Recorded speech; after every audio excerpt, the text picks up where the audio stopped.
Ben Wikler. He's the chair of the Democratic Party of Wisconsin, which put a lot of work into this. How did this result happen, Ben? This result came from three big things. The first is that Donald Trump personalized this race. He kept urging people to go out and vote for Dan Kelly. He actually came and endorsed Dan Kelly, the Republican Scott Walker appointee on our Supreme Court, in person in his rally in Milwaukee in January. He made it about himself, and Wisconsin repudiated Trump. The second thing is that this was a backlash against voter suppression.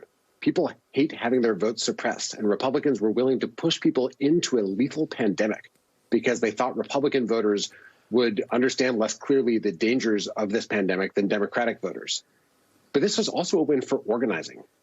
Democrats, progressive groups, grassroots organizations across the state, groups led by people of color, African-American and Latino leaders across Wisconsin, rural leaders, and Democratic Party of Wisconsin volunteers made millions of phone calls, text messages, outreach on social media, talked voters through how to request an absentee ballot for the first time in their lives.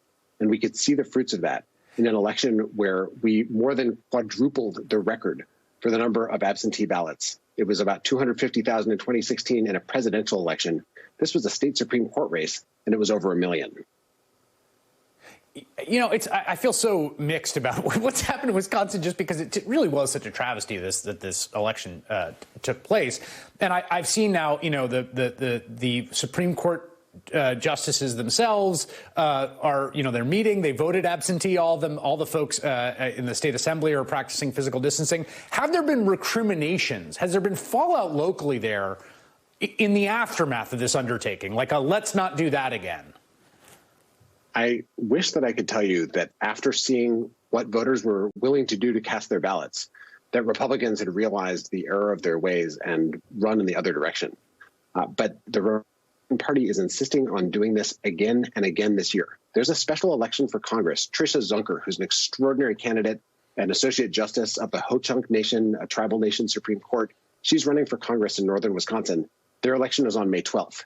And because Republicans are so intent on following Donald Trump's personal orders that people not be allowed to vote absentee, they're going to force this vast rural community in northern Wisconsin, where vote by mail would make every kind of sense, to vote in person on May 12th. We're going to be organizing for that race, too. And they want to do this again. Wait. Hold up. They're not going to allow vote by mail, no excuse absentee voting for a May 12th special congressional election? So I should be clear. We have no excuse absentee voting, but you have to upload a photo of your voter ID and then get a witness to sign your ballot envelope to cast your ballot. And we sued in court. Democrats sued in court to change those rules and ultimately to try to postpone the election and switch to a vote by mail election where everyone receives a ballot in the mail. And Republicans said no. And they sued to our state Supreme Court and the national Supreme Court to stop people from getting a little extra time and a little extra relief to vote safely. And they're doing it again right now. It is hard to believe. Let me ask you this as a final question. I mean, you know, we're taking the political temperature of the country. You know, we have polling, we've got approval ratings and things like that. And then you've got these special elections. And I remember, I think it was last year or 2 years ago when there was a seat open. Brian Hagedorn, who's a conservative, won that. He won by 3 points. And it was a bummer for Democrats there and for progressive activists that fought against it. What does it say to you about the sort of political temperature of your hotly contested state, this result? What I see across the state, what we hear in the gigantic number of calls that we make and the calls that flow into our voter protection hotline is a level of intensity of feeling, of conviction that we have got to change that we've never seen at this point in an election year. Last year, Democrats actually bumped up their turnout and Republicans jumped theirs by 30% and won by 5,981 votes, a tiny, tiny margin out of more than 1 million votes cast. This year, Republicans jumped their turnout again to get out the vote for Trump, but we overtopped them with a massive, massive surge. This is going to be the most hard-fought election you can imagine. We're organizing around the clock. If you want to support it, you can go to wisdoms.org/donate.